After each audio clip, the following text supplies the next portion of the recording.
على سيد الرسل وخاتم الأنبياء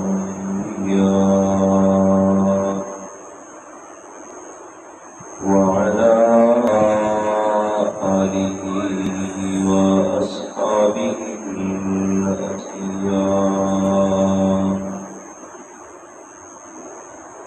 الذين هم خلاصة العرب العرباء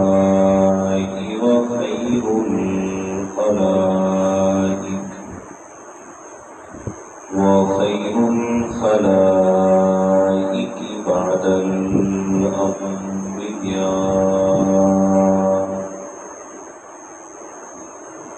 أما بعد فإن خير الحديث كتاب الله وخير الهدي هدي محمد صلى الله عليه وسلم وشر الأمور محدثاتها إن كل محدثة بدعة كل بدعة ضلالة وكل ضلالة في النار. أعوذ بالله من الشيطان الرجيم. بسم الله الرحمن الرحيم.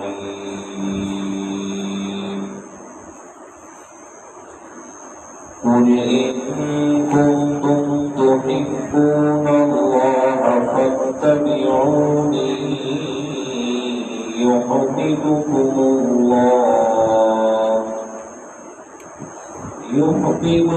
الله ويغفر لكم ذنوبكم والله غفور رحيم. قل أطيعوا الله والرسول فإن تولوا فإن الله لا يحب الكافرين.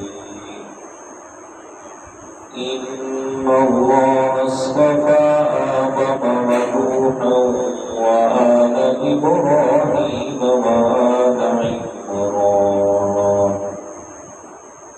وآل عمران على العالمين ذرية بعضها من بعض والله سميع عليم. إذ قالت امرأة عمران رب إني نذرت لك ما في بطني محررا فتقبل مني إنك أنت السميع العليم.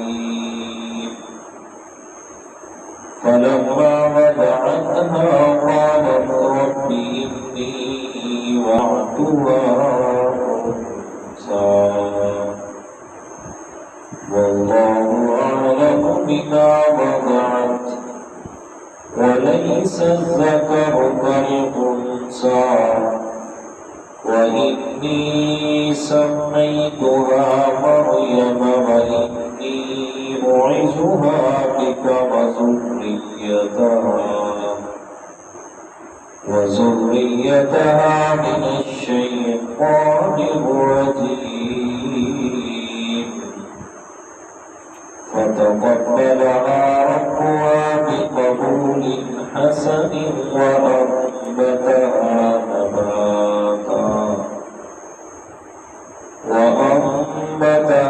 نباتا حسنا وكفلها زكريا كلما دخل عليها زكريا المحراب وجد عندها رزقا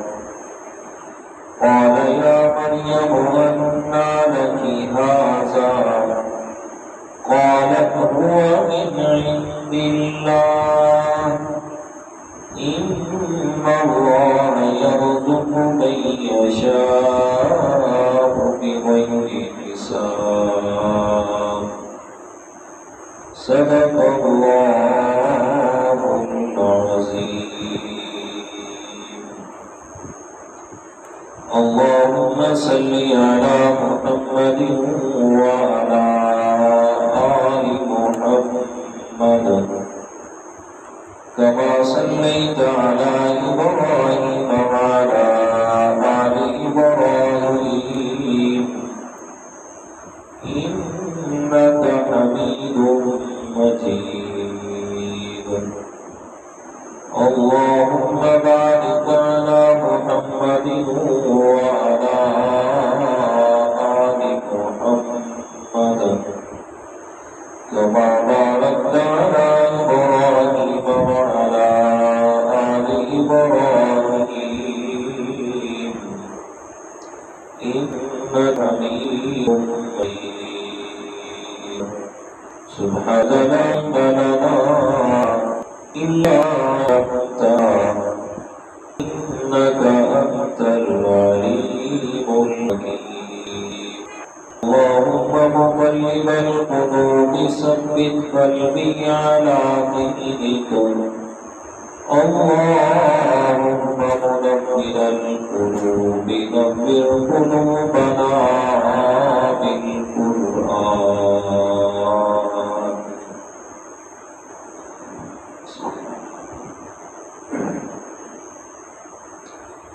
گرامی قدر سامعین المخلصین الموحدین دوستوں بزرگوں عزیز ساتھیوں اللہ تعالیٰ کی خاص عنایت اور اس کی توفیق سے آج کا ہمارا درس قرآن سورہ آل عمران کی آیت نمبر 31 سے شروع ہو رہا ہے۔ دعا ہے اللہ تعالیٰ کی بارگاہ معلیٰ مجلہ مصفہ کے اندر کہ اللہ تعالیٰ میرا اور آپ سب حضرات کا قرآن مجید کو سمجھنے اور سمجھانے کے لیے مل بیٹھنا اپنی بارگاہ کے اندر قبول و منظور فرمائے۔ قبولیت کا درجہ دینے کے بعد اللہ تعالیٰ ہمارے اس عمل کو ہم سب کے لیے بلکہ ساری کائنات کے مسلمانوں کے لیے آخرت کی نجات کا ذریعہ بنا دے۔ سورہ آل عمران کی آیت نمبر 31 اور 32 جو ہیں ان میں اللہ تعالیٰ نے تمام تر لوگوں کے لیے گناہوں کو معاف کروانے کا انتہائی سادہ اور آسان قانون بیان فرمایا ہے کہ اگر اس پہ عمل کر لو گے تمہیں اللہ تعالیٰ کا یہ وعدہ ہے کہ میں تمہارے گناہوں کو معاف فرما دوں گا، اس لیے کہ واللہ غفور الرحیم، معاف کرنا یہ میں اللہ تعالیٰ کی صفت ہے اور بخشنے کو میں اللہ تعالیٰ پسند فرماتا ہوں۔ اور دوسری چیز، ایک طرف تو آسانی کے لیے اصول اور قانون بتلا دیا، لیکن دوسری طرف اس بات کی بھی وضاحت فرما دی کہ جہاں اتنا آسان اور سہل قانون بتایا جا رہا ہے کہ جس سے پچھلے سارے گناہوں کی بخشش مل جائے گی، اس کی دوسری طرف یہ بھی سمجھ لیں کہ اگر اس قانون سے اعراض کیا تو پھر گناہ تو دور کی بات ہے، نیکی تو دور کی بات ہے، سرے سے دل میں ایمان بھی باقی نہیں رہے گا۔ ایک طرف آسانی اتنی کہ اس سے بڑھ کر اور آسانی ہے ہی نہیں، اور دوسری طرف کہ اگر اس آسانی سے مکمل طور پہ فائدہ نہ لیا تو پھر پکڑ اتنی سخت سے اس سے بڑی پکڑ ہے ہی نہیں۔ آیت کے شان نزول میں علامہ جلالین رحمت اللہ تعالی علیہ نے تفسیر جلالین کے اندر ایک بات لکھی ہے، فرمایا کہ اس آیت کا شان نزول یہ ہے اور الفاظ یہ لکھے ہیں، فرمایا وَنَزَلَ لَمَّا قَالُوا مَا نَعْبُدُ الْأَصْنَامَ إِلَّا حُبًّا لِلَّهِ لِيُقَرِّبُونَا إِلَيْهِ۔ فرمایا کہ آیت کریمہ اس وقت نازل ہوئی کہ جب آپ صلی اللہ علیہ وسلم نے یہود و نصارہ کو فرمایا کہ آپ ان کی عبادت کیوں کرتے ہیں، یہ اللہ تعالیٰ کے برگزیدہ لوگ تھے، انبیاء کرام تھے، حضرت عیسیٰ علیہ السلام ہے، حضرت مریم صدیقہ ہے، باقی ان کا خاندان ہے، تو سو آپ ان کی عبادت کیوں کرتے ہیں؟ دونوں نے جواب دیا کہ إِلَّا حُبًّا لِلَّهِ لِيُقَرِّبُونَا إِلَيْهِ، ہم ان کی عبادت اس لیے کرتے ہیں کہ یہ اللہ تعالیٰ کے محبوب تھے، یہ اللہ تعالیٰ کے برگزیدہ تھے، اور ہمیں ان کی عبادت کا فائدہ یہ ہوتا ہے کہ لِيُقَرِّبُونَا إِلَيْهِ، یہ ہمیں اللہ تعالیٰ کے قریب کر دیتے ہیں، ان سے ہمیں اللہ تعالیٰ کا قرب حاصل ہوتا ہے، تو اس لیے ہم ان کی عبادت کرتے ہیں۔ تو اس موقع پر اللہ تعالیٰ نے قرآن مجید کی یہ دو آیات کریمہ نازل فرمائی اور اس میں اس بات کی وضاحت فرما دی کہ اگر تمہیں یہ بات دل میں بٹھائے ہوئے ہو کہ ہمیں اللہ تعالیٰ کی محبت حاصل ہو جائے گی اور اس طریقے سے ہوگی جو طریقہ ہم نے اپنایا ہے، تو فرمایا یہ طریقہ ہی آپ کا اپنا گھڑا ہوا اور سرے سے غلط ہے، یہ اس طریقے سے تمہیں اللہ کی نہ محبت حاصل ہوگی نہ تمہارے گناہوں کی بخشش ممکن ہوگی۔ فرمایا وہ طریقہ کیا ہے کہ جس سے تمہیں رب کا محبوب بننے کا شرف بھی مل جائے گا اور ساتھ میں تمہارے گناہ بھی معاف ہو جائیں گے۔ تو اللہ تعالیٰ نے پھر یہ اصول اور طریقہ بیان فرمایا۔ اب دیکھیے گا قرآن مجید کی آیت کا ترجمہ۔ فرمایا اعوذ باللہ من الشیطان الرجیم، بسم اللہ الرحمن الرحیم، قل ان کنتم تحبون اللہ فاتبعونی یحببکم اللہ وَيَغْفِرْ لَكُمْ ذُنُوبَكُمْ وَاللَّهُ غَفُورٌ رَحِيمٌ۔ فرما دیجئے میرے پیارے پیغمبر صلی اللہ علیہ وسلم، ان کنتم تحبون اللہ، کہ اگر تم اس بات کا دعویٰ کرتے ہو کہ تحبون اللہ، کہ ہمیں اللہ تعالیٰ سے محبت ہے، ہم اللہ تعالیٰ کے محبوب ہیں، قل ان کنتم تحبون اللہ۔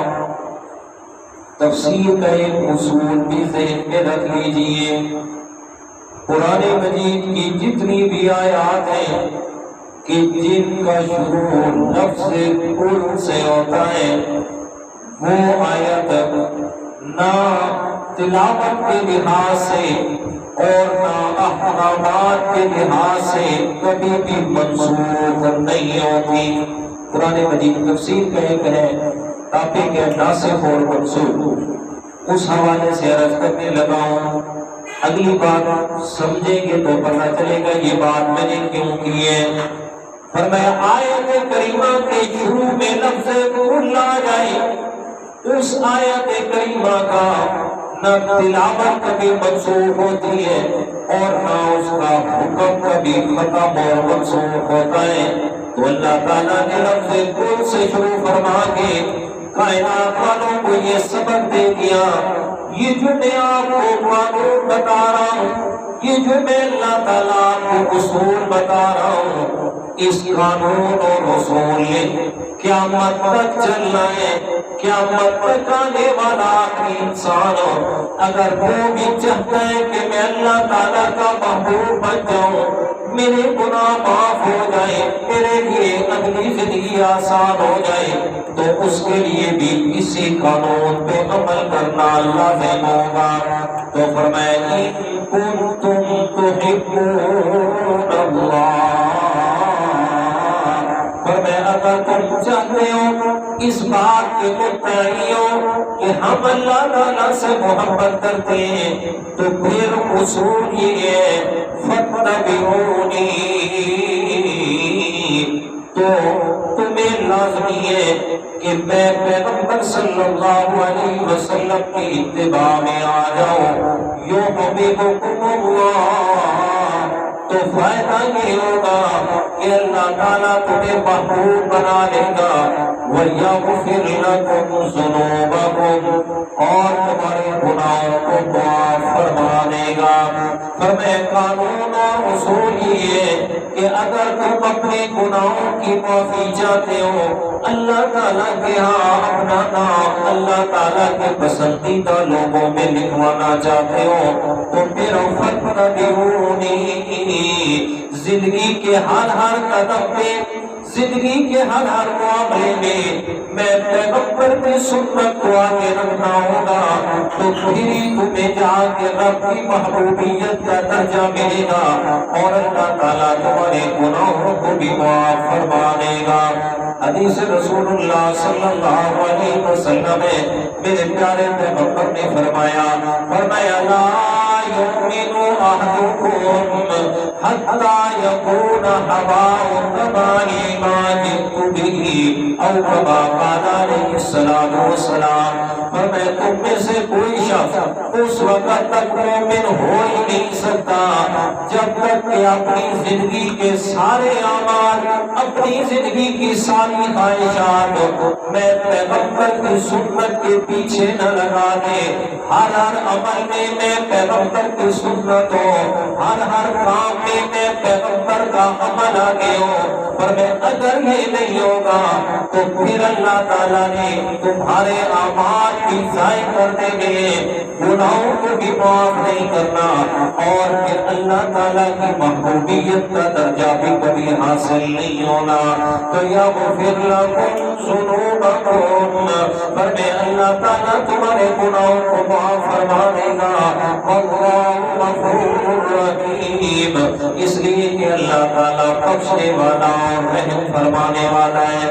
یعنی یہ قانون بتانا رب کائنات کی رحمت ہے، اگر وہ نہ بتاتا تو ہمارا کوئی زبردستی، کوئی بھی طاقت اور زور نہیں تھا۔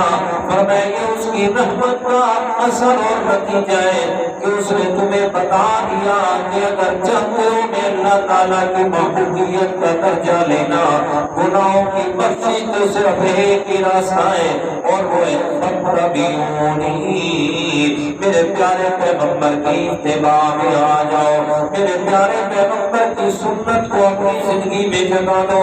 اور آگے دوبارہ پھر فرمایا قل اطیعوا اللہ والرسول، فرمایا دنیا کائنات کے لوگوں اللہ اور اس کے رسول کی اطاعت کرو۔ فرمایا کہ کامیابی کا زینہ ہے کامیابی کا ذریعہ ہے، سبب ہے، فرمایا اسی سے تمہیں کامیابی حاصل ہوگی۔ اور سورۃ النساء میں فرمایا وَمَن يُطِعِ الرَّسُولَ فَقَدْ أَطَاعَ اللَّهَ، فرمایا جس نے میرے پیغمبر کی سنت کی اتباع کی، حقیقت کے اندر اس نے میں اللہ تعالیٰ کی اتباع کی ہے۔ جی تو اب پیغمبر کی سنت کے علاوہ کوئی اور ذریعہ ہی نہیں ہے ہر عمل میں۔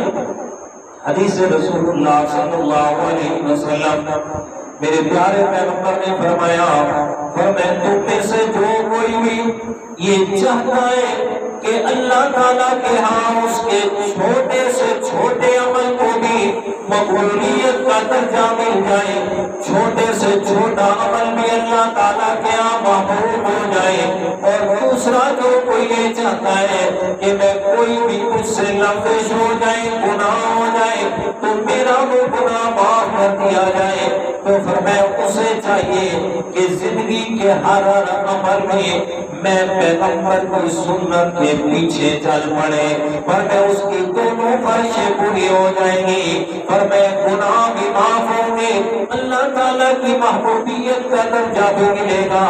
اور میرے پیارے دوست دیکھیے کتنی واضح آیات ہے کہ پیغمبر علیہ السلام کی سنت پہ عمل کرنا، پیغمبر علیہ السلام کی زندگی کے ہر قول اور فعل کو اپنی زندگی میں جگہ دینا، اسی کو اللہ تعالیٰ نے ہدایت دی، اسی کو اللہ تعالیٰ نے دنیا اور آخرت کی کامیابی بھی، اسی کو اللہ تعالیٰ نے انسان کی سعادت مندی بھی قرار دیا۔ اور میں اس کے علاوہ کوئی بھی شخص اگر پیغمبر کی سنت کو چھوڑ کے کسی اور راستے کی طرف جائے گا، فرمایا سیدھا راستہ تو دور کی بات ہے، قرآن مجید سورۃ النساء میں اللہ تعالیٰ نے فرمایا وَمَن يُشَاقِقِ الرَّسُولَ مِن بَعْدِ مَا تَبَيَّنَ لَهُ الْهُدَى وَيَتَّبِعْ غَيْرَ سَبِيلِ الْمُؤْمِنِينَ نُوَلِّهِ مَا تَوَلَّى وَنُصْلِهِ جَهَنَّمَ وَسَاءَتْ مَصِيرًا۔ فرمایا جس شخص نے بھی میرے پیارے پیغمبر کی سنت کی مخالفت کی ہے اور ان لوگوں کے طریقے کی مخالفت کی جو میرے پیارے پیغمبر کے طریقے پہ چلے، کیا مطلب؟ فرمایا جنہوں نے میرے پیغمبر کی مخالفت سنت کو پس پش ڈالا اور جنہوں نے میرے پیغمبر کے صحابہ کے طریقے کو پس پش ڈالا، ان کو چھوڑ کے کسی اور کے راستے کی طرف گیا، کسی اور کے طریقے پہ چل پڑا، فرمایا کیا ہوگا؟ تُوَلِّهِ مَا تَوَلَّى، جس کی طرف جا رہا ہے میں اللہ تعالیٰ نے اسی کی طرف اس کا منہ پھیر دینا ہے، اور کیا نتیجہ ہوگا؟ وَنُصْلِهِ جَهَنَّمَ، فرمایا اس کو میں نے پہنچا دینا ہے جہنم کے اندر، اور جہنم کوئی عام چیز نہیں ہے، فرمایا وَسَاءَتْ مَصِيرًا، فرمایا انتہائی ٹھہرنے کے لیے پوری جگہ میں اللہ نے بنائی ہے، لیکن جائے گا کون؟ جس نے پیغمبر کی سنت کو پیٹ کی، جس نے پیغمبر کی سنت کو چھوڑا، اور دوسرا جس نے صحابہ کرام کے راستے سے منہ موڑا۔ آپ علیہ السلام حضرت حذیفہ بن یمان رضی اللہ تعالیٰ عنہ اس کے راوی حدیث رسول اللہ صلی اللہ علیہ وسلم۔ اچھا، حضرت حذیفہ بن یمان جو تھے نا، انہوں نے اکثر جو احادیث آپ علیہ السلام کی روایت کی ہے، وہ تمام تر وہ احادیث ہیں کہ جن کے اندر قیامت سے پہلے کے حالات، قیامت کی نشانیاں اور کیا حالات اور کیا جو ہے وہ دنیا کے اندر مشکلات پیدا ہوں گی اور ایمان بچانا کتنا مشکل ہوگا، دجال کا ظہور کب ہوگا، عیسیٰ علیہ السلام کب آئیں گے، یہ علامات ہے قیامت جتنی بھی ہیں، یہ ساری حضرت حذیفہ بن یمان سے جو ہے وہ بن گئی ہے۔ یہ حدیث رسول اللہ صلی اللہ علیہ وسلم بھی اسی باب سے ہے۔ حضرت حذیفہ فرماتے ہیں اللہ تعالیٰ کے پیارے پیغمبر نے ایک دن قیامت سے پہلے کے حالات کو بڑی تفصیل سے بیان فرمایا اور ساتھ میں فرمایا فرمایا انہ من یعش منکم بعدی فسیری اختلافا کثیرا۔ فرمایا میرے پیارے صحابہ، تم میں سے میرے بعد جو بھی زندہ رہے گا فرمایا بڑے بڑے اختلافات دیکھنے کو ملیں گے، بڑے بڑے فتنے سامنے آئیں گے۔ فرمایا اتنے بڑے بڑے فتنے کہ اس دور میں ایمان کو بچانا اتنا مشکل ہوگا کہ جیسے اپنے ہاتھ میں انگارہ رکھنا مشکل ہوتا ہے، فرمایا اسی طرح ایمان کی حفاظت کرنا مشکل ہوگی۔ حضرت حذیفہ فرماتے ہیں، حضرت علی رضی اللہ تعالیٰ عنہ، یا رسول اللہ اگر اس دور میں ہم زندہ ہوں تو پھر ہماری کامیابی کس میں ہوگی؟ ہم کس طرح ان تمام تر فتنوں سے نجات پائیں گے؟ میرے پیارے پیغمبر نے فرمایا انا علیہ و اصحابی، فرمایا کامیاب صرف ہوگا کہ جس نے میری سنت اور میرے صحابہ کرام کی سنت پہ عمل کیا۔ جی یعنی دیکھیں کہ اللہ تعالیٰ کے پیارے پیغمبر نے اپنی سنت کے ساتھ اپنے صحابہ کے طریقے کو لازم فرمایا، اس لیے کہ دین کے عینی گواہ میرے پیغمبر کے صحابہ، میرے پیغمبر کی سنت کے عینی گواہ میرے پیغمبر کے صحابہ، میرے پیغمبر کی سنت پر عملی طور پر امت کو کام کر کے دکھانے والے وہ میرے پیغمبر کے صحابہ۔ حیران ہو گئے صحابہ کرام اگر حدیث پڑھا رہے ہیں، فرمایا اگر حدیث پڑھانے میں اللہ تعالیٰ کے پیارے پیغمبر نے وہ حدیث سناتے ہوئے بیان فرماتے ہوئے کسی جگہ پہ خاموشی فرمائی تو صحابہ کرام نے پڑھاتے ہوئے اسی جگہ اسی طرح خاموش ہو کے دکھایا۔ فرمایا اگر میرے پیارے پیغمبر نے کسی جگہ پہ حدیث بیان فرماتے ہوئے تھوڑا سا خاموش ہو کے گھر تشریف لے گئے اور پھر واپس آئے، بالکل اس صحابی نے حدیث پڑھاتے ہوئے اسی طرح عمل کر کے دکھایا۔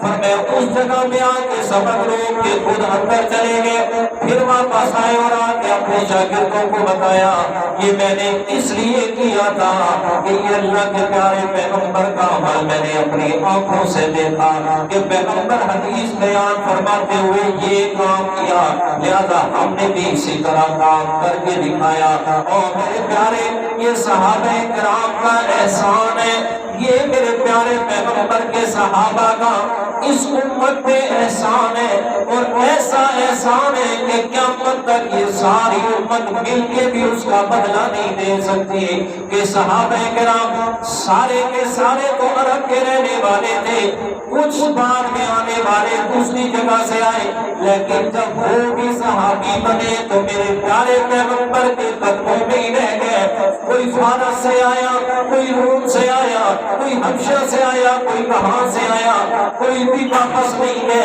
لیکن جب خطبہ حجۃ الوداع کے موقع پر میرے پیارے پیغمبر نے فرما دیا، فرمایا آج دین مکمل، یہ اسلام مکمل، یہ سنت مکمل آپ تک پہنچ گئی، اب آپ کے لیے کیا ہے؟ فَلْيُبَلِّغِ الشَّاهِدُ الْغَائِبَ، فرمایا تم جتنے یہاں موجود ہو تم سب نے ان لوگوں تک میرا پیغام پہنچانا ہے جو یہاں موجود نہیں ہے۔ اور میرے پیارے ذرا دیکھنا تاریخ اٹھا کے آج تو ہمیں ایک دن گھر سے باہر نکلنا پڑے دین کے لیے، پر میں پتہ نہیں کیا سے کیا چیزیں سامنے آ جاتی ہیں۔ قربان جاؤں صحابہ کرام نکلے نہ بیت اللہ سے، نکلے نہ مسجد نبی سے، پھر آپ کو چند شاذ و نادر صحابہ کرام کی قبر بیت اللہ کے آس پاس یا مسجد نبی جنت البقیع کے آس پاس ملے گی، وگرنہ باقی سارے صحابہ کرام 1,44,000 سے زائد صحابہ کرام کوئی افریقہ میں آ کے شہید ہوا، کوئی آ کے افغانستان میں آ کے، کوئی سندھ میں آ کے، دنیا کے کونے کونے تک میرے پیارے یہ پیغمبر کے صحابہ نے دین پہنچایا۔ آج دنیا میں اسلام ہے تو صحابہ کی مرہون منت، آج دنیا میں قرآن ہے تو صحابہ کی مرہون منت ہے۔ فرمایا یہ میرے پیغمبر کے صحابہ تھے جنہوں نے اب تک دین پہنچایا، اور وہ ایسے ہی پہنچایا جیسے میرے پیارے پیغمبر سے انہوں نے حاصل کیا تھا۔ جی آج تو بڑی آسانی سے کہہ دیا جاتا ہے نا کہ جناب فلاں کے دور میں جناب صحابہ کرام نے اپنی طرف سے احادیث بنا لی. یہ پچھلے دن انڈیا کے بہت بڑے عالم فوت ہوئے ہیں. شاید کچھ لوگوں نے دیکھا بھی ہوگا انٹرنیٹ پہ. بہت بڑے عالم تھے ندوۃ العلماء. دیوبند کے بعد جو انڈیا کا سب سے بڑا مدرسہ تھا ندوۃ العلماء، ان کے وہ شیخ الحدیث صاحب رہے تھے پہلے. لیکن پہلے بالکل ٹھیک، آخر میں آ کر کو اللہ تعالیٰ کی ایسی ناراضگی بنی کہ صحابہ کرام کی غلطیاں گنوانے لگ گئے. بڑی بڑی کتابیں لکھی اس نے، پتہ نہیں کیا سے کیا نقصان کیا. ہائے ہائے بڑے بکواس کیے. کیا کہتے ہیں حضرت ابو ہریرہ رضی اللہ تعالیٰ عنہ کے بارے میں وہ بکواس کرتا ہے. میں نے خود سنا ہے اس کی یہ بات. کہتے ہیں کہ حضرت ابو ہریرہ جو تھے نا، میں کہہ رہا ہوں کہ حضرت وہ کہہ رہے تھے ابو ہریرہ جو تھے یہ تو عمومی دور خلافت میں نا، یعنی امیہ کا جو دور خلافت ہے، یہ تو ان کا نعوذ باللہ رکھا ہوا درباری ملا تھا. اب میں نے ملا کہہ دیا، انہوں نے اور لفظ بولے. جی ایک ناپاک جانور کا نام بولا ہے. جی کہتے ہیں یہ ان کا رکھا ہوا درباری ملا تھا اور یہ ان کے کہنے پہ اپنی طرف سے حدیثیں گھر گھر کے سناتا تھا لوگوں کو. جی اور حضرت امیر معاویہ رضی اللہ تعالیٰ عنہ کے بارے میں ایسا بکواس کیا. کہتا ہے حضرت امیر معاویہ فرعون ہذہ الامہ، کہ وہ اس امت کا فرعون تھا نعوذ باللہ من ذالک. جی اور بھائی جب رب کی پکڑ آتی ہے نا، یاد رکھو. ہاں اہل حدیث مکتبہ فکر سے ایک بہت بڑے عالم گزرے ہیں، مولانا محمد حسین رٹھالوی. بہت بڑے عالم تھے، بہت بڑے، اللہ نے انہیں بڑا علم دیا تھا. تو ایک دن ان کی محفل میں نا ان کا ایک شاگرد آیا اور آ کے کہنے لگا، کہتے ہیں کہ جتنی حدیثیں مجھے یاد ہے نا، میں نے اتنی حدیثیں یاد کر لی ہیں کہ اتنی حدیثیں تو امام ابو حنیفہ کو بھی یاد نہیں تھی رحمۃ اللہ علیہ. جی میں ان سے بھی بڑی حدیثیں، ان کو تو بہت 4-5 حدیثیں یاد تھی، میں نے اتنی یاد کر لی. تو مولانا محمد حسین رٹھالوی صاحب وہ فرمانے لگے کہ تو مجھے شک ہونے لگا ہے کہ کہیں یہ آدمی مرتد ہو کے نہ مرے، کہ یہ کافر نہ ہو جائے، مرتد نہ ہو جائے. کہ جی وہ سارے حیران ہو گئے. کہ آپ نے اتنی بڑی بات کہا کہ میں کہ چلے اللہ کرے نہ ہو، لیکن بات ہو رہے ہیں لیکن آپ یہ بات کیوں کہی ہے؟ تو حضرت نے فرمایا حدیث سے پاک ہے کہ آپ صلی اللہ علیہ وسلم نے فرمایا من عادی ولیًا قد آذنتہ بالحرب. اللہ تعالیٰ فرماتے ہیں کہ جو کوئی میرے کسی ولی کی مخالفت دشمنی کرتا ہے نا، اس کے خلاف میں اللہ تعالیٰ خود اعلان جنگ کرتا ہوں. اور جو دشمن ہوتا ہے نا انسان کا، انسان دشمن کی سب سے قیمتی چیز کو ضائع کرتا ہے. کہتے ہیں اس نے اللہ تعالیٰ کے ولی حضرت امام اعظم امام ابو حنیفہ رحمۃ اللہ تعالیٰ نے کو بکواس کیا تو مجھے شک ہو گیا کہ یہ مرتد ہو کے نہ مرے. اسی طرح ہوا. کچھ عرصہ کے بعد کوئی شاگرد قادیانی ہو گیا. جی قادیانی ہو کے مرا، اسی حالت میں اس کی موت ہوئی. تو میں عرض یہ کر رہا تھا کہ جو دشمن ہوتا ہے وہ دشمن کی سب سے قیمتی چیز پہ حملہ کرتا ہے. تو اس اللہ کے بندے نے ساری زندگی قرآن پڑھایا، حدیث پڑھائی، پتہ نہیں کہاں سے اس کو یہ غلطی لگی اور زندگی کے آخر میں صحابہ کرام پر بکواس کرتا ہوا اسی حالت میں مر گیا. اس سے وہ ایسی خطا ہوئی کہ رب کی ایسی پکڑ آئی کہ ایمان سے بھی خالی چلا گیا. مفتی اعظم دیوبند جو اس وقت ہے، ان کی تعریف میں پڑھ رہا تھا. وہ فرما رہے تھے کہ میں نے ان کے گھر میں کال کیے.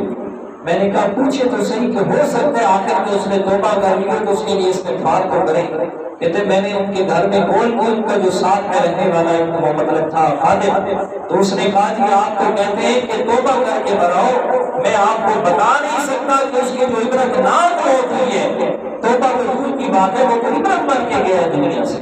جی تو میں نے یہ باتیں عرض کرنے کا مقصد یہ ہے میرے پیارے کہ صحابہ کرام وہ امت کے محسن ہیں کہ جن کو محسن نہ تو نے کہا نہ میں نے کہا، رب کائنات نے قرآن مجید میں فرمایا. اور میں وہ تمہارے محسن ہیں، ان کا احسان تم نے ماننا ہے کہ انہوں نے قربانیاں دے کے آپ تک دین پہنچائے ہیں، وہ تمہارے لیے معیار ایمان ہے. اب اگر ان کی کوئی غلطیاں نکالے گا تو پھر وہ رب کے پیارے تھے، وہ رب کے دلارے تھے، وہ رب کے ساتھ تعلق والے تھے، تو اللہ تعالیٰ نے بھی ان کے دشمن سے بدلہ لینا ہے نا۔ اور اللہ تعالیٰ کا سب سے بڑا بدلہ کیا کہ اس آدمی کے پاس ایمان باقی نہیں رہے گا۔ اچھا فرمایا قل اطیعوا اللہ والرسول، فرما دیجیے اطاعت کرو اللہ اور اس کے رسول کی۔ یہاں تک اگلی بات فَإِن تَوَلَّوْا فَإِنَّ اللَّهَ لَا يُحِبُّ الْكَافِرِينَ، کہ اگر تم اعراض کرو گے، اس بتائے ہوئے قانون سے اعراض کرو گے، یعنی میرے پیغمبر کی سنت پہ عمل نہیں کرو گے، اسے زندگی میں جگہ نہیں دو گے، تو بے شک اللہ تعالیٰ کافروں سے محبت کرنے والا نہیں ہے۔ تفسیر ابن کثیر میں علامہ ابن کثیر رحمۃ اللہ تعالی نے اسی آیت کے تحت یہ بات لکھی ہے جو ابھی کرنے والا ہوں، بڑی بات لکھی ہے انہوں نے، اور یقیناً وہی لکھ سکتے تھے۔ کیا فرماتے ہیں کہ اللہ تعالیٰ نے پہلی آیت کریمہ میں فرمایا میرے پیغمبر کی اتباع کرو، میں نے تمہیں محبوب بھی بنا لینا ہے، اور دوسرے نمبر پر تمہارے گناہوں کو معاف بھی کرنا ہے۔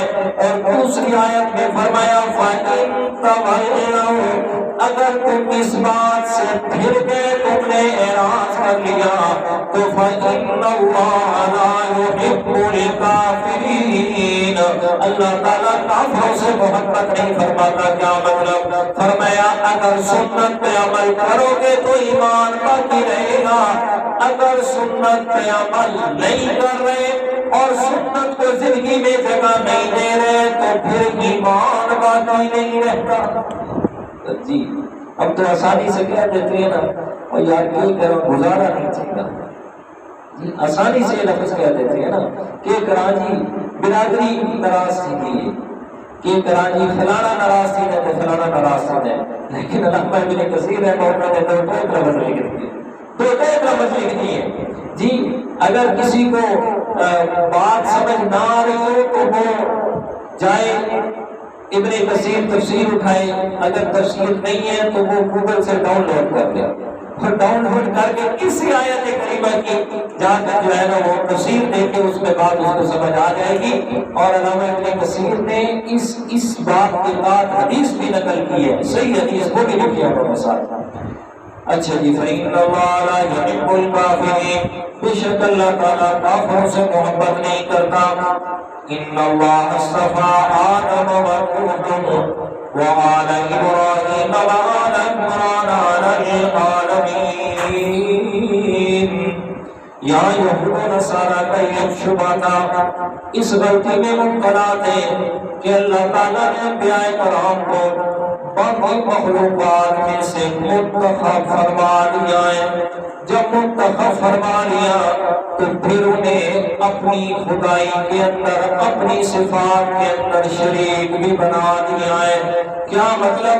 جب ساری مخلوقات میں سے اللہ تعالیٰ نے ان کو منتخب فرمایا ہے تو گویا میں اللہ تعالیٰ نے کائنات کا اختیار بھی دے دیا، مختار کل بھی بنا دیا۔ اللہ تعالیٰ نے اس کا جواب ارشاد فرمایا، فرمایا ان اللہ اصطفیٰ آدم و نوحا، کہ بے شک اللہ تعالیٰ نے منتخب فرمایا آدم علیہ السلام کو اور نوح علیہ السلام کو اور ابراہیم علیہ السلام کے خاندان کو، وآل عمران اور حضرت عمران کے خاندان کو، علی العالمین سارے جہان والوں پر۔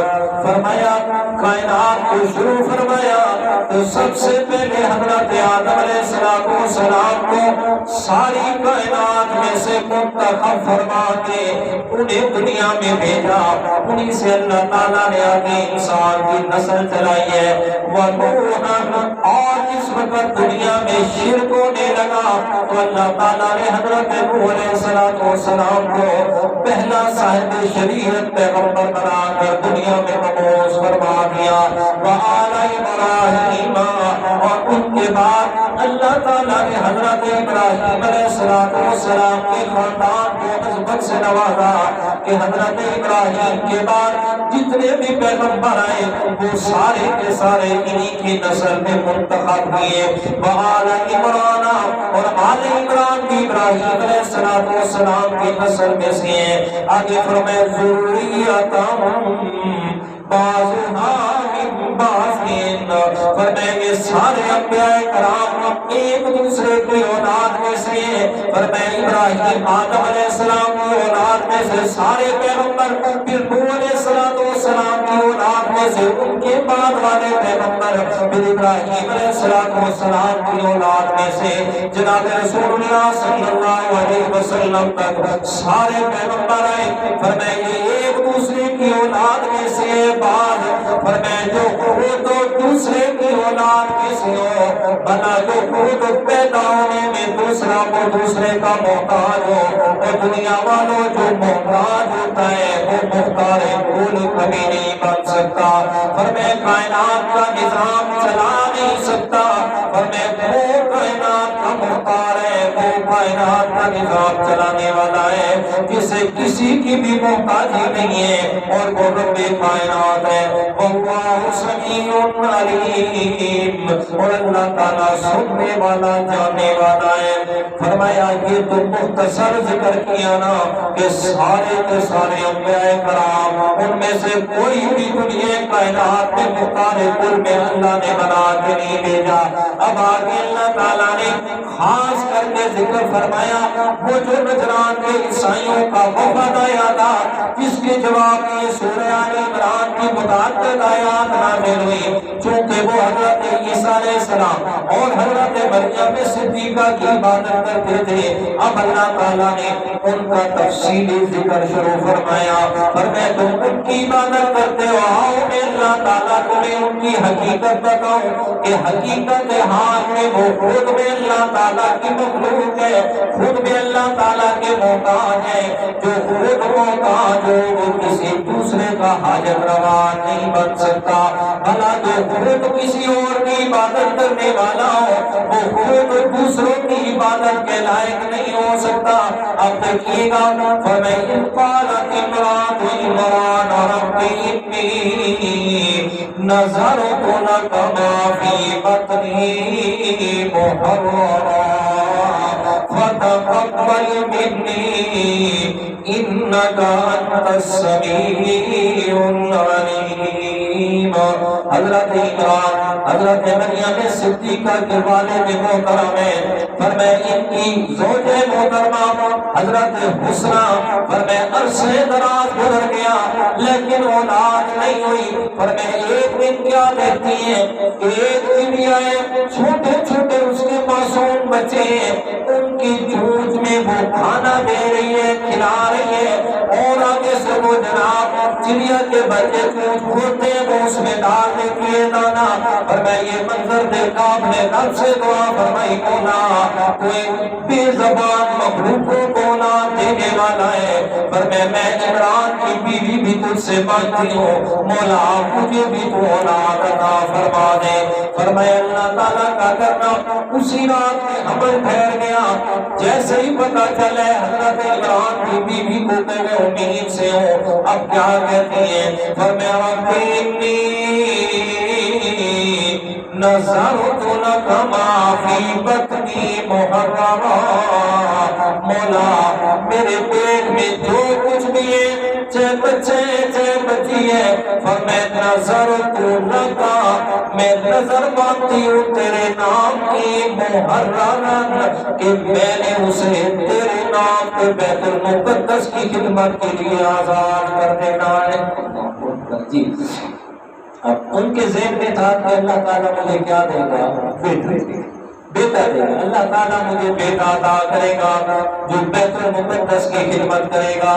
جی فرمایا نذرت لک ما فی بطنی محررا.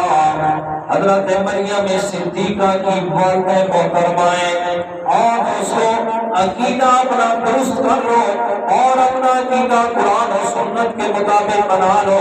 حضرت مریم صدیقہ کی والدہ محترمہ منت مانی اور نظر مانی تو کس کے نام کی؟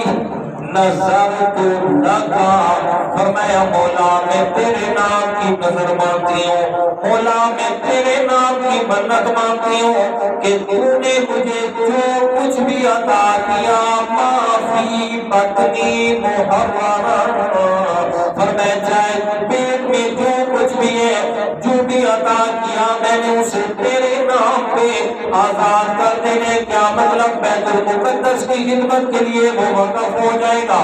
فرمایا نظرت لکا ما فی بطنی محررہ، اور حضرت مریم صدیقہ کے الفاظ بھی قرآن مجید نے بیان فرمائے۔ فرمایا جب حضرت عیسیٰ علیہ السلام پیدا ہو گئے، حضرت مریم صدیقہ بیٹی کو ہاتھ میں اٹھائے گی، آ رہی ہے نا قوم کی طرف، قوم والے سامنے آ رہے، حضرت مریم بڑی پریشان ہے، مولا کا جواب دوں گی، کیا کروں گی قوم والوں کو، یہ کیسے بیٹا پیدا ہو گیا؟ اللہ تعالیٰ فرماتے ہیں قوم والوں کی طرف جا رہی ہے تو یہ الفاظ آپ نے کہنے ہیں، فرمایا انی نظرت للرحمن صوما، کہ میں نے نظر مانی ہے اپنے رحمان رب کے لیے روزہ رکھنے کی، کہ میں نے رب کے لیے روزہ رکھا ہے، لہذا میں آپ سے بول نہیں سکتی، اس لیے کہ پہلی امتوں میں روزے کی حالت میں خاموش رہنا بھی لازم تھا، جیسے کھانے پینے سے رکنا ایسے خاموش رہنا ہے، بولنا بھی نہیں ہے، بولنے سے بھی رکنا ہے، لیکن ہمیں بولنے کی اجازت نہیں ہے تو ہم بولتے ہیں اور خوب بولتے ہیں، اتنا بولتے ہیں کہ شاید کھانے سے وہ روزہ نہ اتنا ٹوٹتا ہے جتنا ہمارے بکواسوں سے روزہ چلتا ہے۔ جی تو کیا سمجھ آئے؟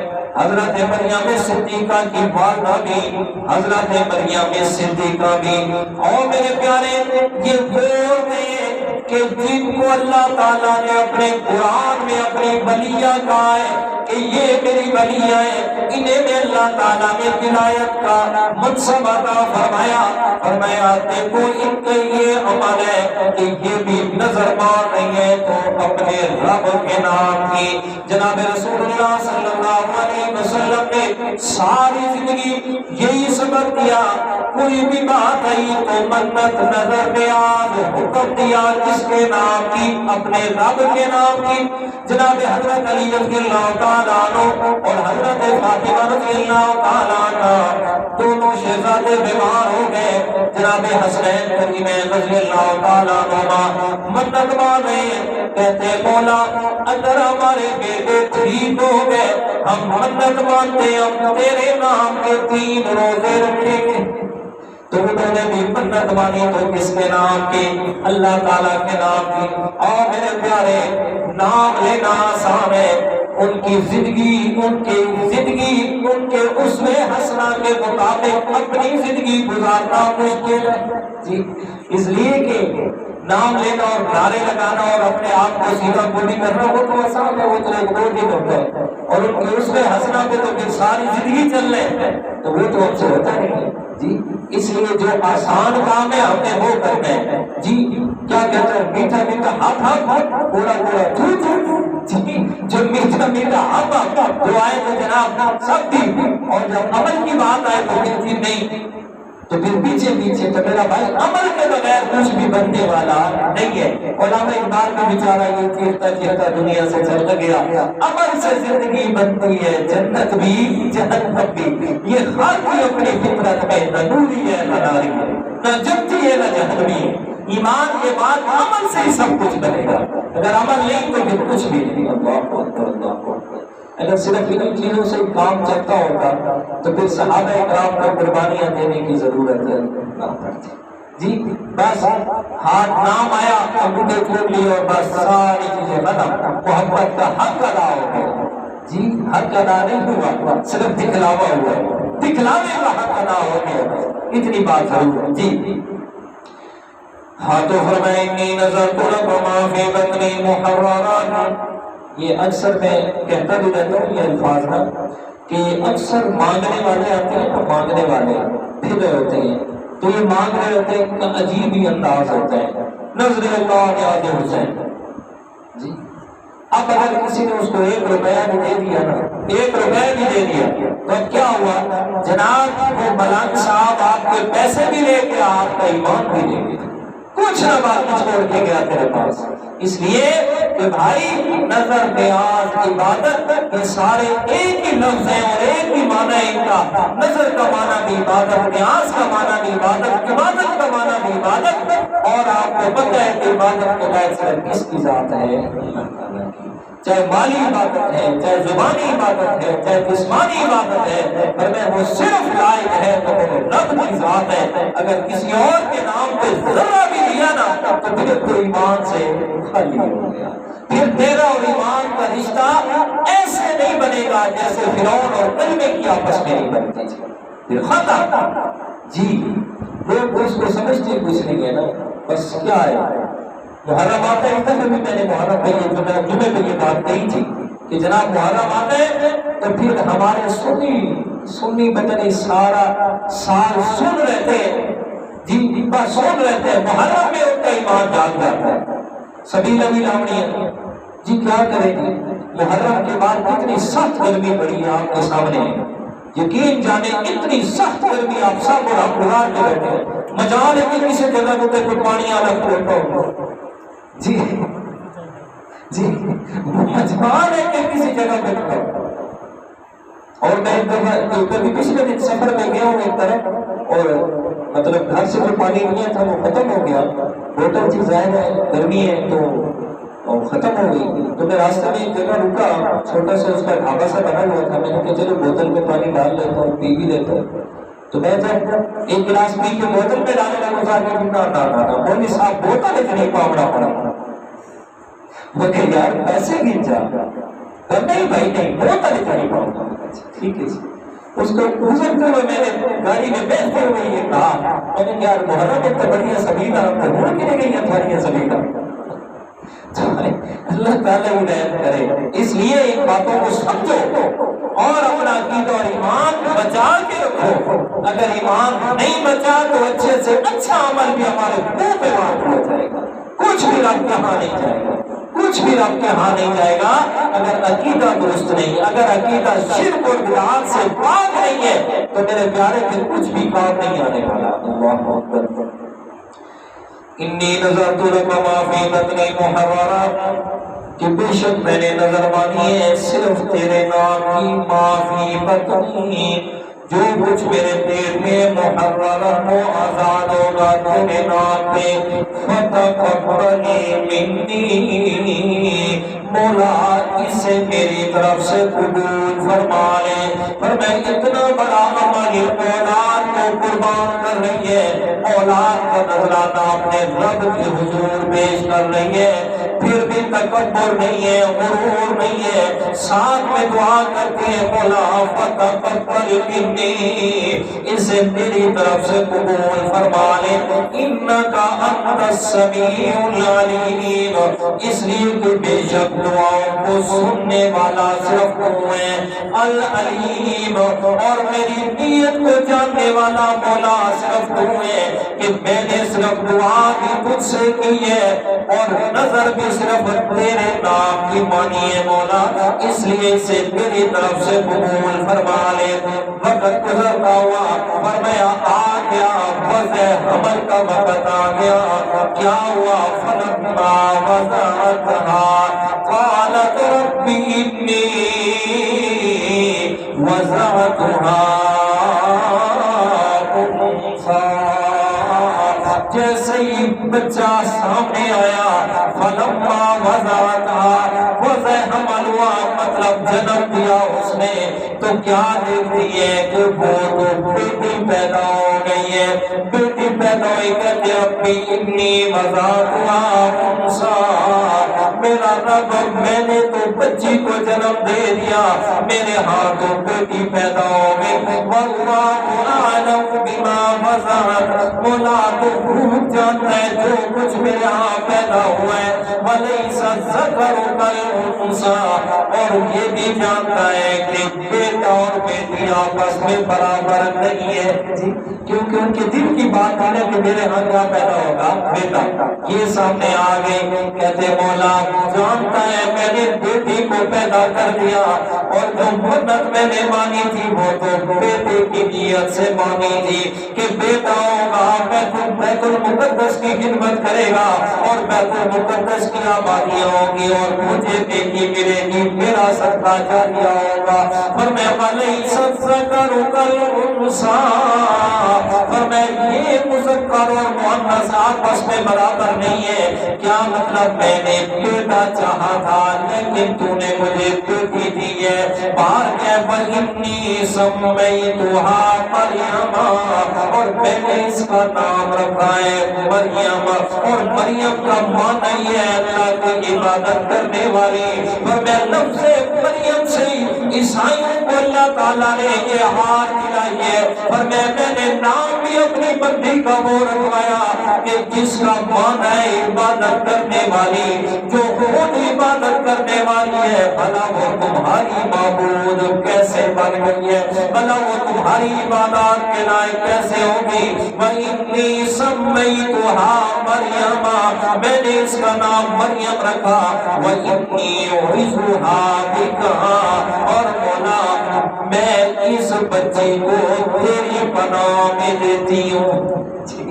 حضرت مریم کی والدہ اپنی بیٹی کو کس کی پناہ میں دے رہی ہے؟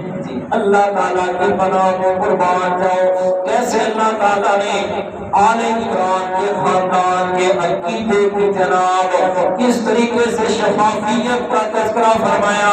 فرمایا دیکھو لوگوں، اگر تم بھی اولیاء کرام کو ماننے والے ہو تو تمہیں بھی چاہیے اپنا عقیدہ یہی بناؤ کہ کسی کے نام کی پناہ نہیں ہے، کسی کے نام کی پناہ نہیں ہے۔ اگر پناہ دینے والا نام ہے تو صرف کس کا؟ جی وہ میں نے شاید پہلے بھی بات سنائی ہو، ہم جا رہے ہیں سفر میں تو ڈرائیور میرے ساتھ بیٹھا، تو جیسے بیٹھا نا گاڑی میں تو گاڑی کو اسٹارٹ کر کے کہتا ہے استاد جی کا راہ جانے تھے شاہ جانے، ٹھیک ہے ایسا راہ جانے تھے شاہ جانے، میں کہا بھائی راہ جانے تھے رب جانے، راہ جانے تو خدا جانے، شاہ نہ جانے، شاہ شوہ پتہ نہیں کتنے پہ ہے تو کیڑی حالت میں اگر مر گیا تو پتہ نہیں ہوگی ہنیاں بھی بچی ہیں، اس کو پتہ بچی ہیں اسے جی۔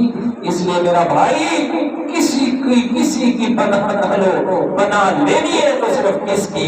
اپنے رب کی ہو، کہ حضرت مریم کو اس کی والدہ اپنے رب کی پناہ میں دے رہی ہے۔ وَإِنِّي أُعِيذُهَا بِكَ، فرمایا مولا میں اس کو تیری پناہ میں دیتی ہوں۔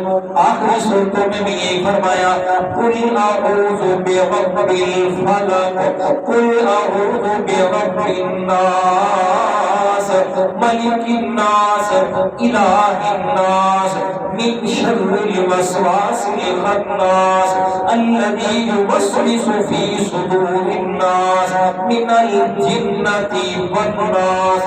مولا یہ جتنے بھی شیاطین ہیں، فرمایا چاہے وہ شیطان انسانوں میں سے ہو، چاہے وہ شیطان جنوں میں سے ہو، ان سب سے بچنے کے لیے میں اپنے آپ کو تیری پناہ میں دیتا ہوں جی۔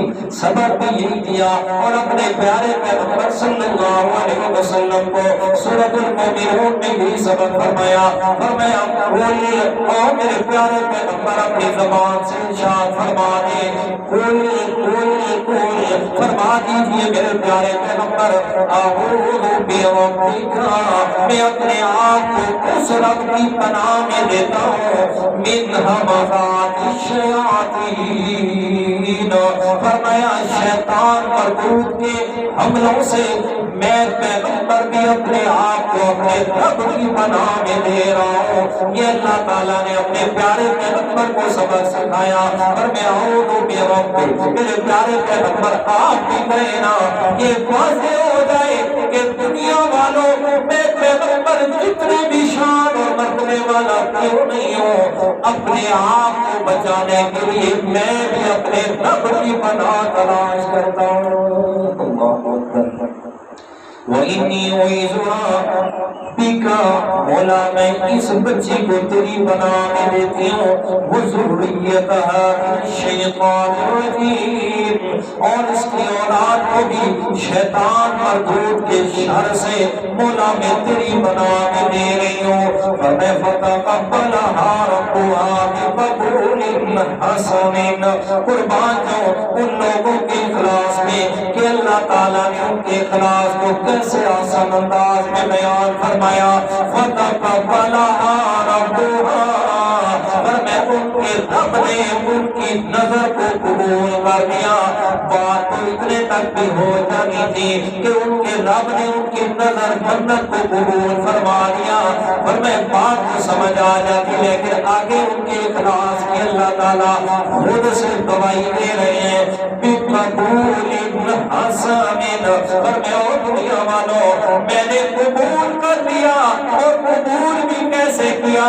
بڑے اچھے طریقے سے قبول فرما لیا، بڑے احسن طریقے سے قبول فرما لیا۔ وَأَنبَتَهَا نَبَاتًا حَسَنًا، اور اس کو بڑھایا بھی آگے بڑے احسن طریقے سے۔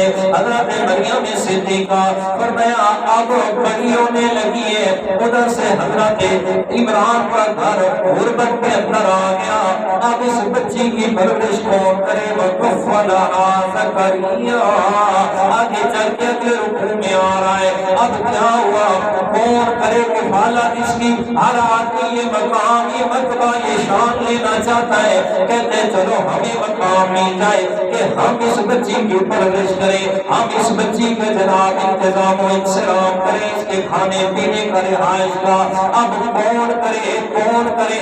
جب جھگڑا ہونے لگا اس بات میں آ کے اتفاق ہوا چلو قرآن نازل کر لیتے ہیں، جس کا نام آیا وہی جناب وہ حضرت مریم کی کفالت کرے گا۔ اب قرآن نازل کا طریقہ کیا ہے؟ کہتے جس قلم سے وہ رب کے احکامات لکھے جاتے ہیں، تورات اور انجیل، تورات شریف، انجیل، تورات شریف، زبور شریف، وہ جو احکامات لکھے جانے والے ہیں وہ جن قلموں سے لکھتے ہیں، چلو جاتے ہیں جا کے دریاس کے اندر ڈالتے ہیں، جس کی قلم روک گئی وہی کفالت کرے گا، جس کی بہ گئی تو سو بہ گئی، قلمیں ڈالی گئی، حضرت زکریا علیہ السلام کی قلم اسی جگہ پانی میں رک گئی، حضرت نے فرمایا وَكَفَّلَهَا زَكَرِيَّا، حضرت زکریا علیہ السلام نے حضرت مریم کی کفالت شروع کر دی، خود بھی پیغمبر ہے،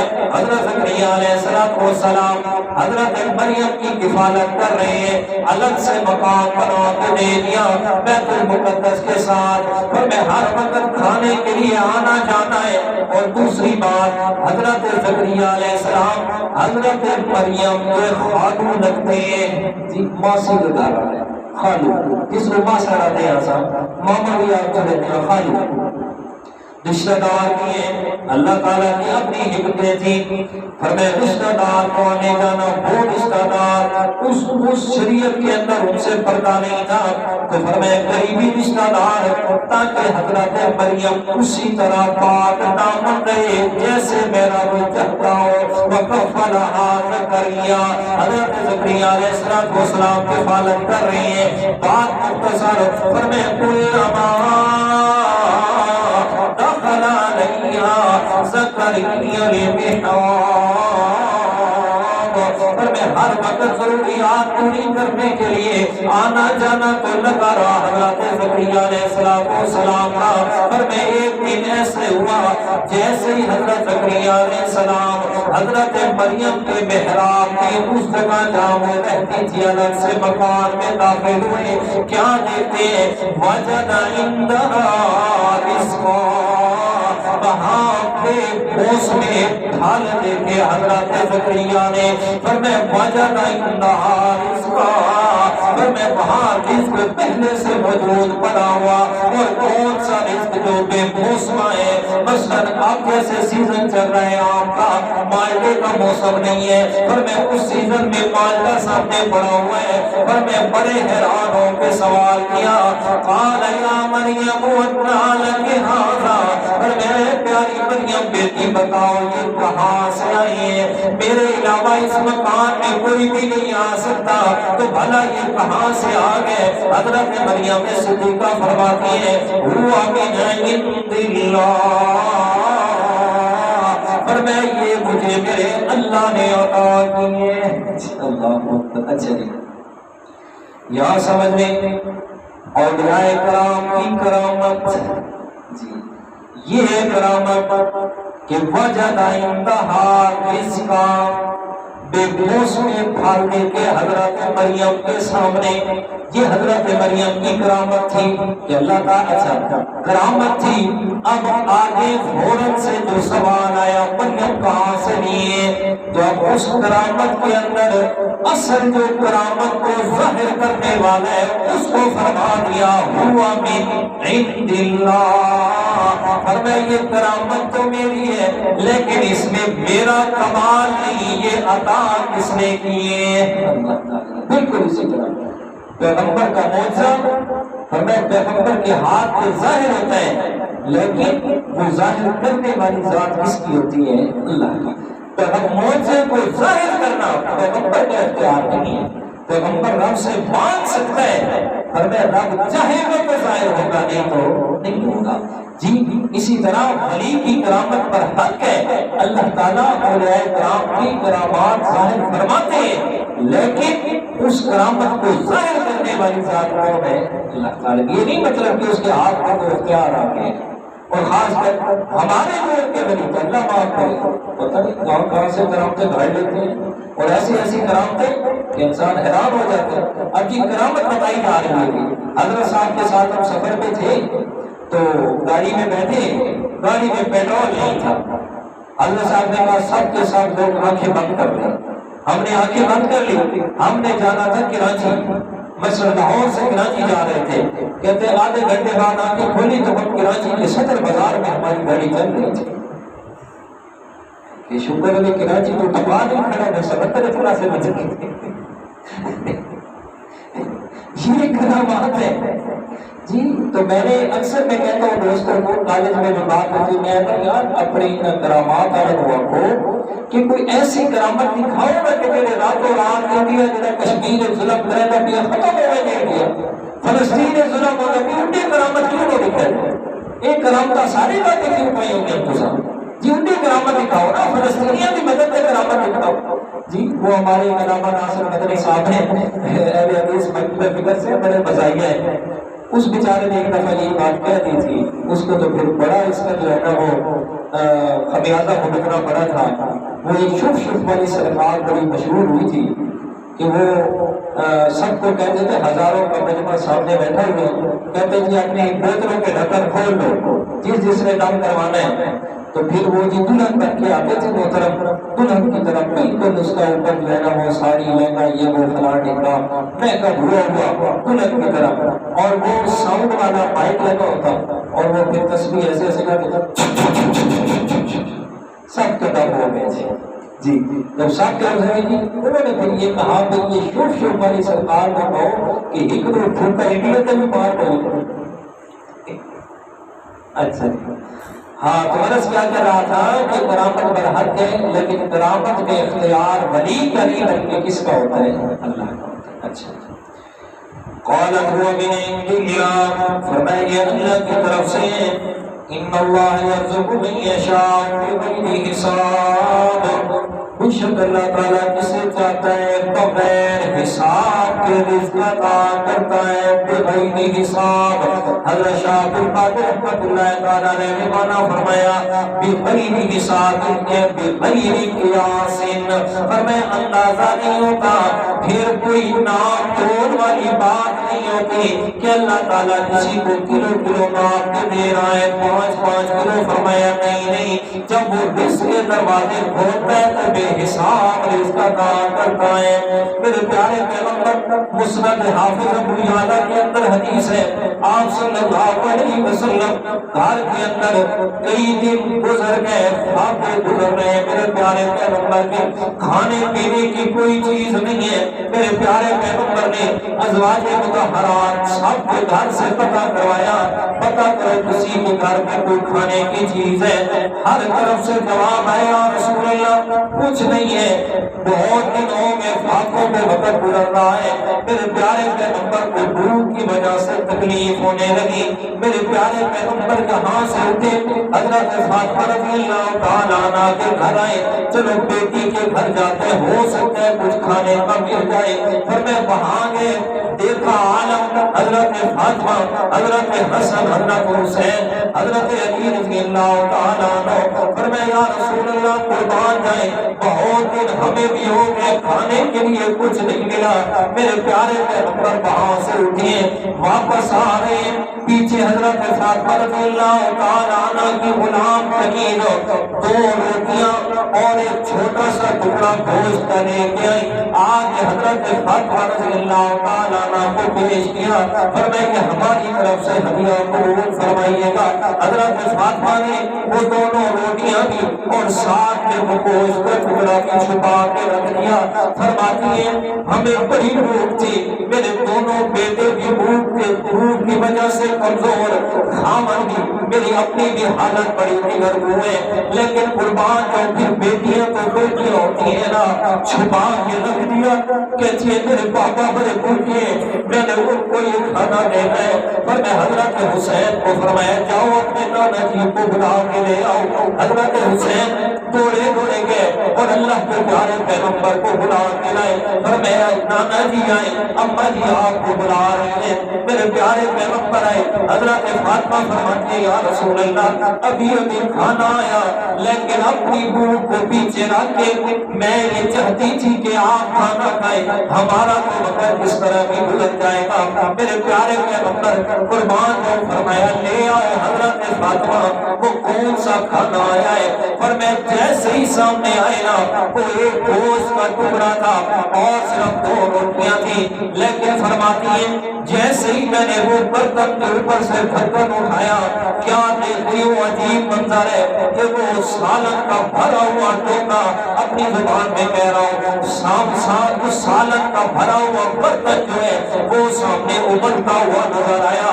وہ 2 روٹیاں کئی روٹیوں میں تبدیل ہو گئی۔ اللہ کے پیارے پیغمبر فرماتے ہیں فاطمہ یہ کہاں سے یہ سارا کچھ؟ حضرت فاطمہ فرماتی ہے قالت هو من عند اللہ، اور میں ابا جی یہ سب اللہ تعالیٰ کی طرف سے آیا ہے۔ میرے پیارے پیغمبر نے فرمایا فاطمہ وہ جو قوم بنی اسرائیل کی سردار عورت حضرت مریم تھی، اور میں اللہ تعالیٰ نے اسی کی طرح آپ کو بھی رزق عطا فرما دیا جیسے انہیں اللہ تعالیٰ نے رزق دیا تھا۔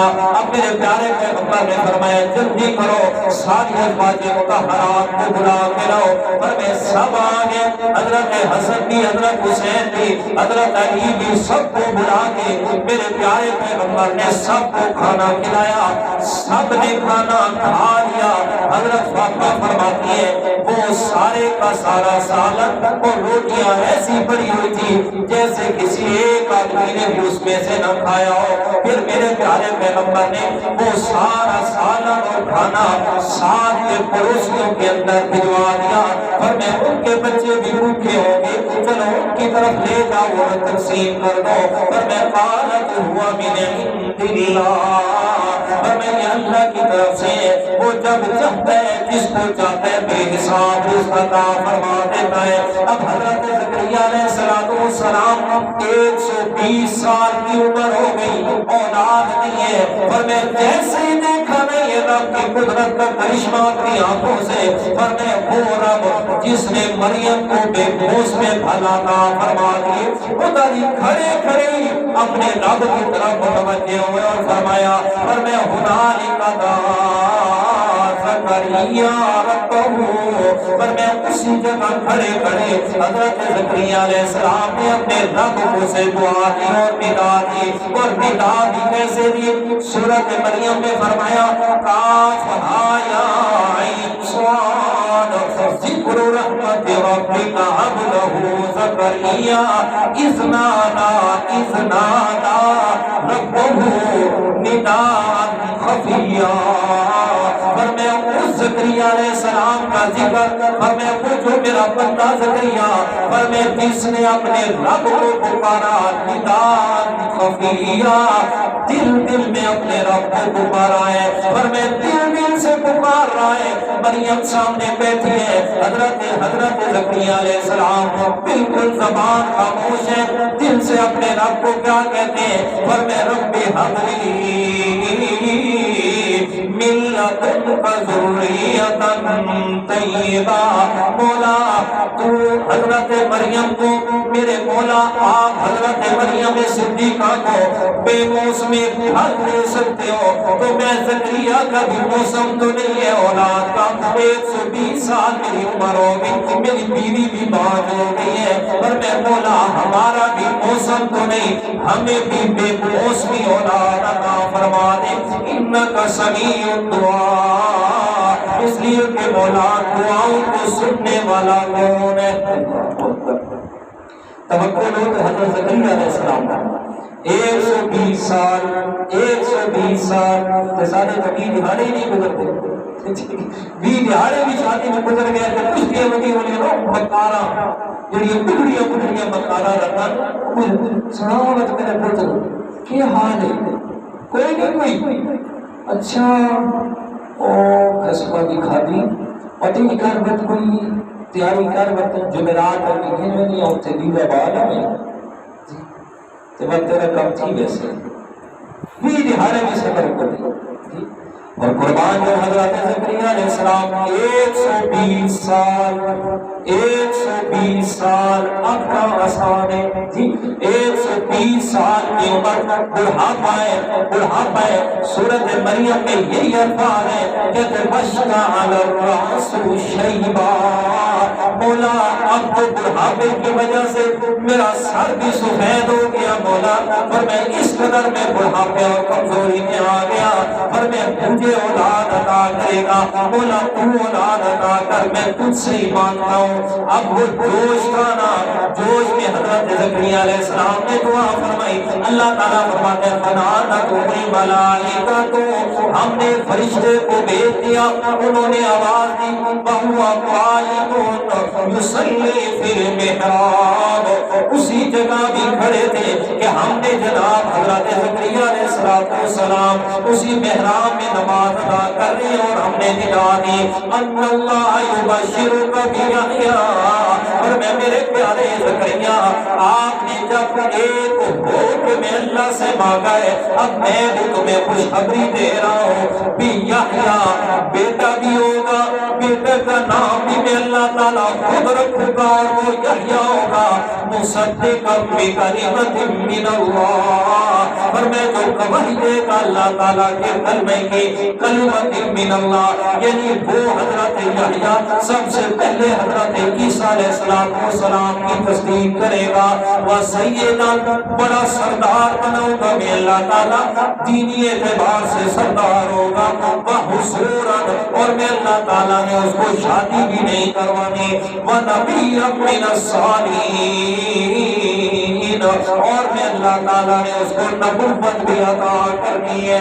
ذرا دیکھیے گا نا زکریا علیہ السلام کا توکل، پھر اس پر اللہ تعالیٰ نے کتنے زیادہ انعامات دیے، اور میں بیٹا بھی دیا، بیٹے کا نام بھی خود رکھا، پھر بیٹے کی صفات بھی خود بنائی، اور پھر اسی بیٹے کو اللہ تعالیٰ نے نبی بھی بنا دیا۔ اللہ اکبر جی۔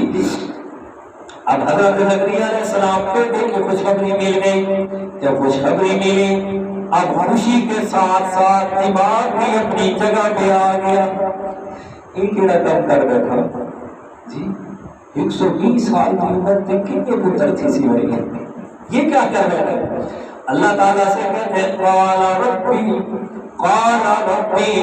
انا یکون لی غلام وقد بلغنی الکبر وامرأتی عاقر، کہتے مولا میرے ہاں بیٹا کیسے پیدا ہوگا؟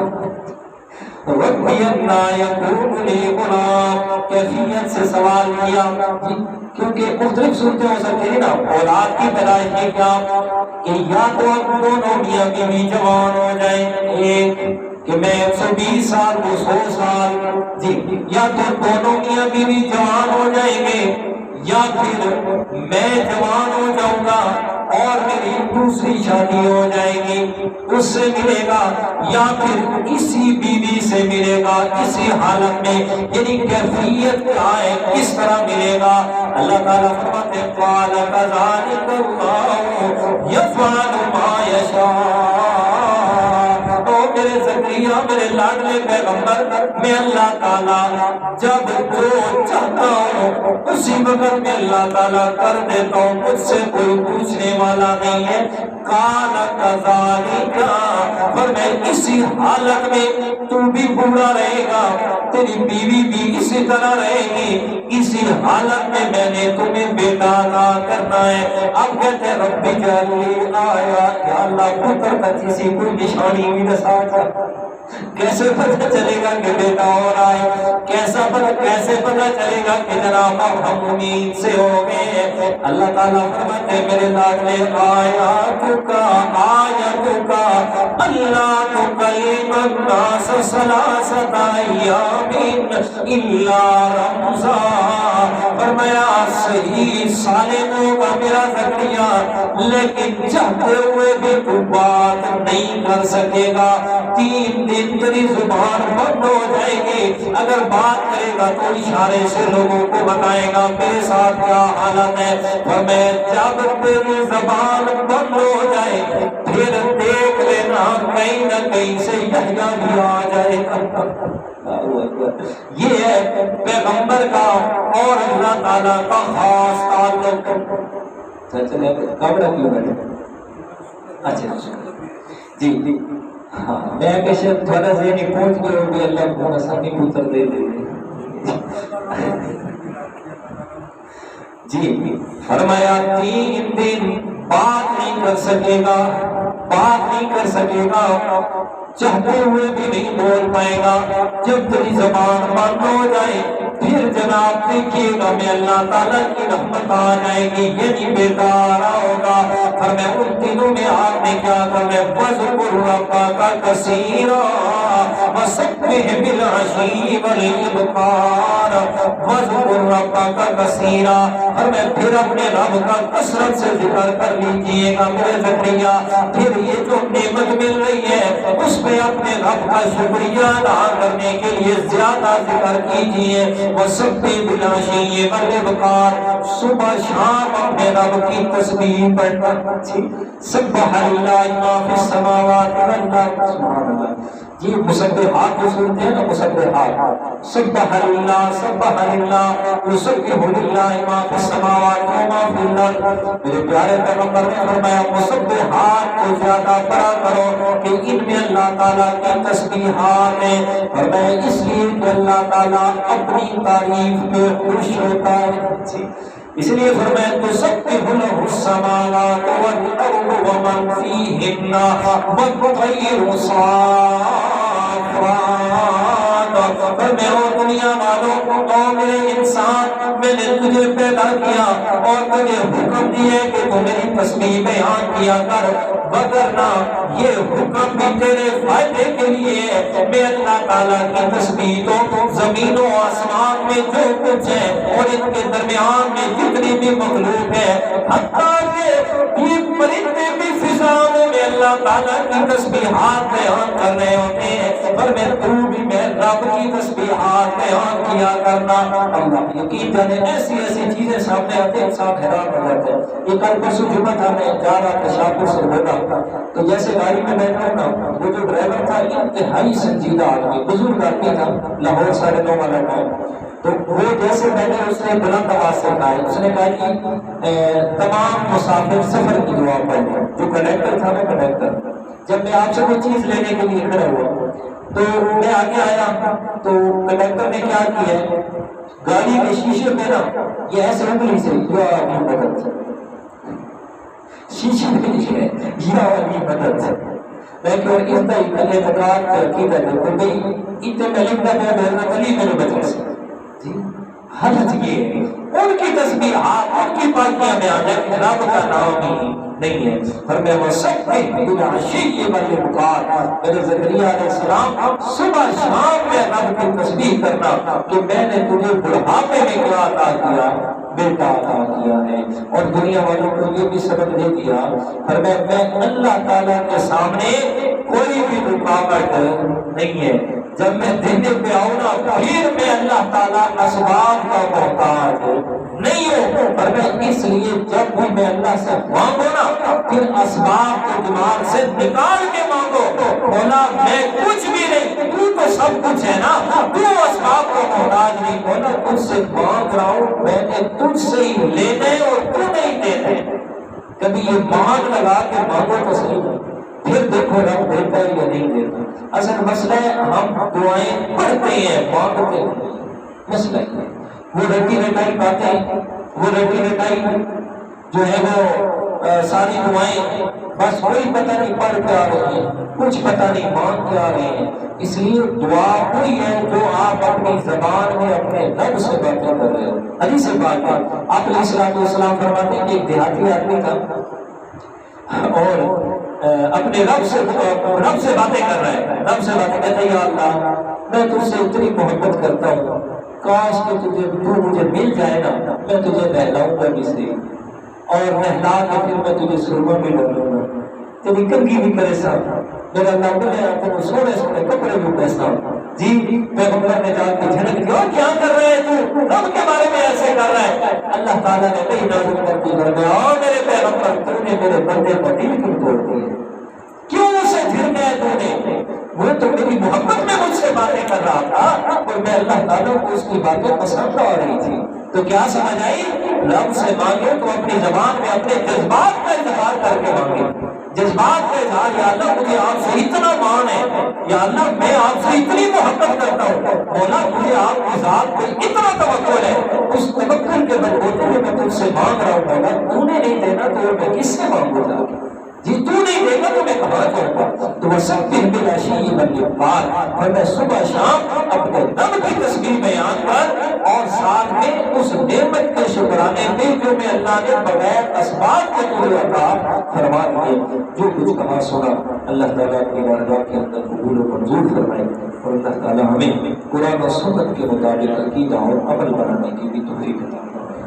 الحمدللہ رب العالمین، والصلاة والسلام على سيد الرسل وأشرف الأنبياء والمرسلين رب اغفر وارحم وأنت خير الراحمين اللهم آمين في بلدي وآمين في سبيلي في بصري يا إله إلا أنت۔ سارے حضرات بیماروں کے لیے دعا فرمائیں، جتنے بھی بیمار ہیں چاہے گھروں میں ہیں چاہے ہسپتالوں میں ہیں، اللہ تعالیٰ تمام کو شفائے کاملہ عاجلہ مستمرہ عطا فرمائے گا۔ ہمارے جمعے کے مقتدی بھی ہیں، پہلے بھی آتے رہے چاچا نور محمد، اس کا چھوٹا بیٹا ہے شعیب، اس کا بچہ پیدا ہوا ہے، بیٹا پیدا ہوا، اور آج 7-8 دن ہو گئے گوریا والے ہسپتال میں ایڈمٹ ہے، انتہائی سیریس حالت میں ہے۔ اللہ تعالیٰ معاف فرمائے۔ ان کے وائٹ سیلز جو ہیں نا، بلڈ میں وائٹ سیلز جو ہیں وہ نہیں ہیں، تو وہ ہے بھی او نیگیٹو، ان کا بڑی مشکل میں ہے۔ ایک بوٹل ہم نے بھی ان کو ارینج کر کے دی ہے، تو بہرحال کوشش میں ہے۔ اللہ تعالیٰ ان کے لیے خاص دعا کریں، اللہ تعالیٰ ان کے بیٹے کو شفائے کاملہ عاجلہ مستمرہ عطا فرمائے۔ جتنے بھی بے اولاد حضرات ہیں اللہ تعالیٰ سب کو نیک صالح نرینہ اولاد عطا فرمائے۔ اللہ تعالیٰ ہر مشکل میں جو جس مشکل میں ہے اللہ تعالیٰ اس مشکل میں اپنی رحمت والا معاملہ فرمائے۔ اللہ تعالیٰ ہر ایک کے لیے عافیت والا معاملہ فرمائے۔ بارش کے لیے دعا کریں، اللہ تعالیٰ رحمت کی بارش برسائے، اللہ تعالیٰ ہمارے لیے رحمت والا معاملہ فرمائے، عافیت والا معاملہ فرمائے۔ رب اغفر وارحم وانت خیر الراحمین۔ صلی اللہ تعالیٰ علی خیر خلقہ محمد وآلہ وصحبہ اجمعین۔